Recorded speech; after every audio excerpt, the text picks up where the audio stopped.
Hello,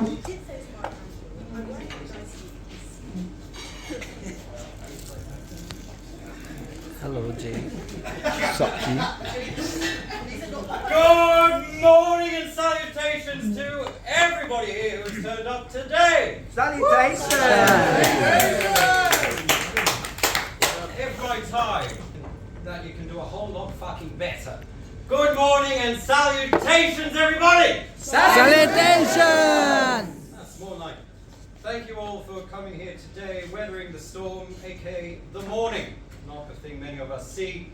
I see some familiar faces, some people that I may have drunkenly seen at the staff party, and as well some very new faces. Regardless of young or old, new, and almost finished, let's say. Hopefully you can all leave today having made maybe a few new friends and taking something out of today as well. I will leave you in the gracious, kind hands of one Mr. Fox just there to continue the proceedings. Mr. Fogg! Woo! Next, Mr. Fogg's Tavern, Gin Parlour. There you go. Honestly. Three, well done. We got that was the right noise for 3 people, 4 people. Well done. Excellent effort yet again. Mr. Fogg has the botanicals I expected. Around the world, is it possible to travel around the world in 80 days? Phileas takes that bet. He has just employed a faithful manservant called Passepartout, who he takes with him on this journey. Now, for some strange reason, Phileas Fogg happens to have around his person 20,000 crisp pound notes. I don't think they had £10 notes back then, they were only £1 notes. So he has £20,000. When they reach the continent, Passepartout falls into conversation with Inspector Fix, Inspector Fix of Scotland Yard, who is actually looking for someone who has just robbed a bank of £20,000.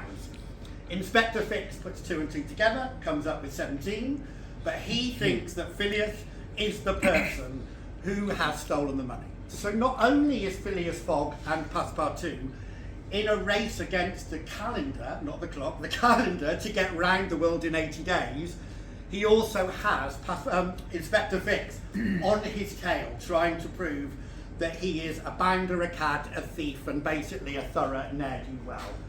For brevity, I am paraphrasing. If you read the story, there is more to it than that, okay? But basically, adventures ensue. He travels the world, he goes to Calcutta. There are elephants, he meets a wife. There are lots of exciting things happen. There's boats, trains, not automobiles, but there are lots of modes of transport. Cut to the chase, and spoiler alert, but he gets back to London with 24 hours to spare on a hot air balloon, wins the bet, doesn't get found guilty of stealing £20,000. The world is a happy, benign and joyful place. Well done, Phileas, for winning the bet. I mean, after that, what do you do next, right? You go, what I'm going to do is I'm going to set up a drawing room where the people, the high people of London high society can come and see all the artefacts which I collect. So he establishes Mr. Fogg's residence in the heart of Mayfair as somewhere he can invite people from London society to come and see all the artefacts. Lots of people come. It's a roaring success. There are queues of people who want to come and speak to Phileas about everything that's going on. And it's during that time that his aunt, Gertrude Fogg, who is a old theatre dame, she has trod the boards in the West End for many a year. There's a faded glory about Gertrude. She's fallen on slightly hard times. So Phileas buys an old pub in St. Martin's Lane that he allows Gertrude to live in. And on the first floor, she establishes a salon where she can gossip with other ladies of a certain age and a certain heritage about the comings and the goings of slightly faded London society. On the ground floor, Gertrude's friend Fanny McGee runs the Fogg's Tavern, which is a haven for stagehands, market traders, ne'er-do-wells of all kinds. It's where I spend most Saturday nights. But this pub is established on St. Martin's Lane and again goes really, really well. So he thinks, what else can I do? So he decides to establish House of Botanicals, where he can store all his seeds and all his plants that he has gathered / plundered as he travelled around the world. Team green doing the bar. Well done. Team blue.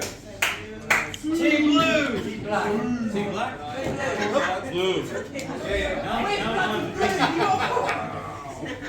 So, you are with the lovely Alex Wilder, everyone.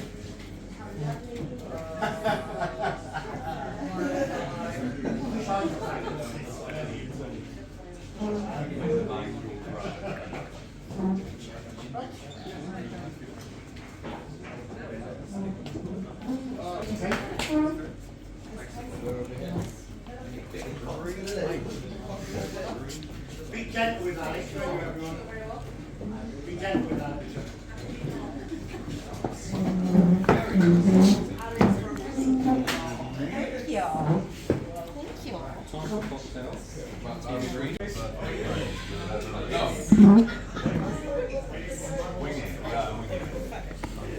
I'm trying to come up with a new thing to think about each time. So, think back. What was the most exciting about the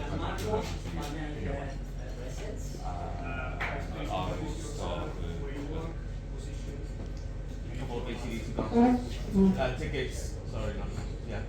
ACDC tickets. Wow, ridiculous. My mom, and beer. And beer. Yeah. I was 14 years old. That's the best present. I know. Who's got Nadia? Yeah. Best present you ever- Like 3 weeks, but yeah, it was just really heartwarming. That it was a show that she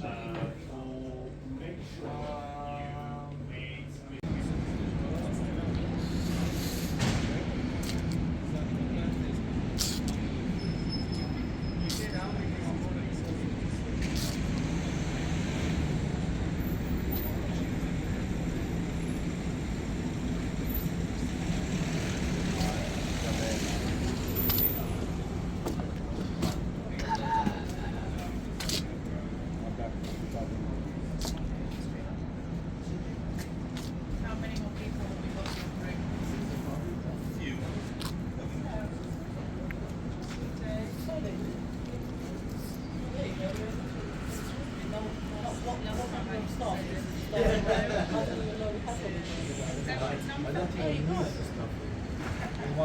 And you will get the same amount of enthusiasm as everyone else. I am sure.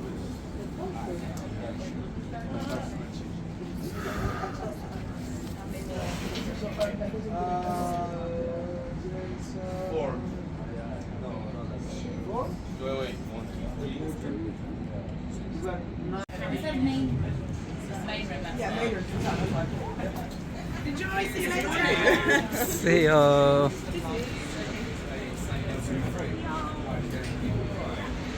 Come round, guys, come in. Don't strangers, getting close. Okay. 5 minutes, just does anybody smoke? Yeah. You all want to have a cigarette for a minute? Yeah? Yeah. We'll have a cigarette for 2 minutes. Let's just have a bag. We'll get through this. I have been reminded that mourning is not the natural habitat of people who work in hospitality. But you all blossom throughout the day. At 11 o'clock, you were asleep. By 11:30, you were awake and giving it socks. So thank you very much. Thank you for Round of coming. applause for you all.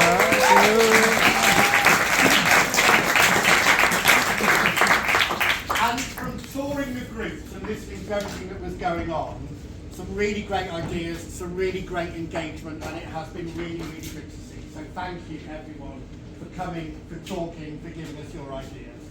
Very quick, I know you did it once already this morning, but some thank yous to Marco, to Angelo, to Lisa for arranging, for the speakers, to Alex, to Lee, to Killian this morning, to myself obviously, to Federica, and thank you everyone for speaking and doing it.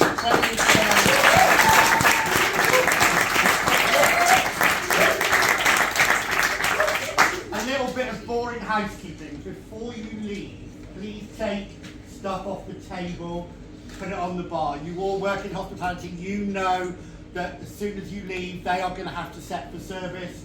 Please, if there's any litter, any rubbish, any napkins, any fruit pots, any pastries on the table, please take them to the bar. Please clear the table in front of you with dirty glasses, take them up to the bar. Hang on. What happens from here? What I'd really love you guys to do is actually take away some of this and use it in your venues, right? The Fogs brand is all about storytelling. Listen, think about the touch points in your venue. Think about the storytelling and how you can inhabit different rooms and spaces. Think about how you can use the six senses. Make sure that your bar teams all make the drinks exactly the same way so that the Fogs favourites are consistent across the group. But most importantly, think about the guests you're talking to. Tell stories. Yeah, I'm scared. Tell stories. Engage with your guests. Play with your guests.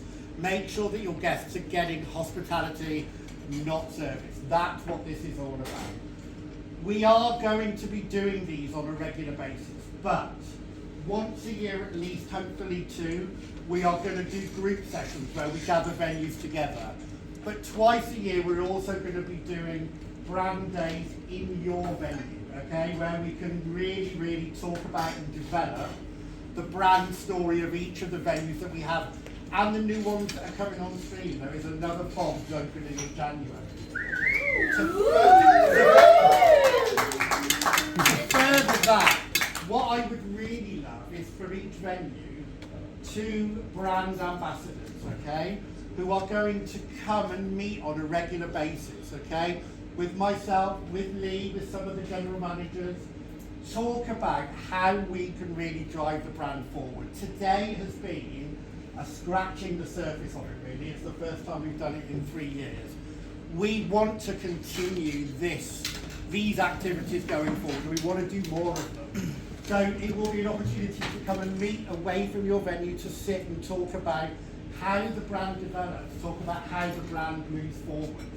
And also then to go back to your venue and help your general managers deliver training sessions to the teams about the brand story, the things that we're doing. If any of you are interested in becoming a brand ambassador for your venue, please speak to your general manager and let your general manager know. It's not going to be too onerous. It will be once a month. It will be a meeting a couple of hours. You'll be paid for it. But it's an opportunity to come and talk and really hopefully shape the future of the brand and make sure that we're delivering the brand story back in the venues. So I'd love some of you to be involved in that. If you are interested, please let your general manager know. There is also a Mr. Fox brand site. Business site, whatever you want to call it, absolutely. And there are elements of the brand story. Everything we've talked about is there today. We will add to it. There are links to further reading. There are links to literature. There are links to Victoriana. If you are interested, there are these cards, okay, that have a thing on it, that link through a thing to a thing, where you can look at some information. Okay? Obviously, I am great to hear your voices. I've really enjoyed it. I hope you have too. I look forward to seeing you in your venues, hearing you tell stories. Give yourself a massive round of applause. Hey. Thank you very much.